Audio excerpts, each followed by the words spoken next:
Hello, আসসালামু আলাইকুম। আপনারা অনেকেই কালি প্যাকেট খুঁজেন, যেমন চা পাতা, ডিটারজেন্ট পাউডার এবং চিপসের কালি প্যাকেট খুঁজেন, আর এটা পান না। আর এর জন্য ভিডিওটা করা।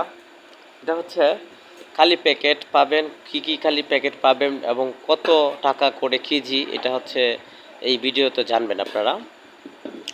চিপসের প্যাকেট আছে এখানে, এই যে দেখতেছেন, এটা হচ্ছে চিপসের প্যাকেট। এই চিপসের প্যাকেটটা বিক্রি হয় আপনার 3 থেকে 350 টাকা কেজি। এটা হচ্ছে আপনার পাওয়া যাবে চক বাজার থেকে কিনতে পাবেন আপনারা। চক বাজারে পাবেন। এই যে ডিটারজেন্ট পাউডার, এগুলো হচ্ছে একটু বড় প্যাকেটটা, আর এগুলো আর একটু দাম বেশি, যেমন 400 থেকে 450 টাকা কেজি পড়ে এগুলা। সিয়াম এন্টারপ্রাইজে পাবেন আপনি, চকবাজার 1 রুট সার্কুলার গিয়ে ভয়েস মেনশনে গিয়ে এটা হচ্ছে আপনি এই পাবেন। তো এখানে অনেক প্রকারের প্যাকেট আপনি দেখতে পারতেছেন। অনেক সময় আপনার আরও প্যাকেট বিভিন্ন রকমের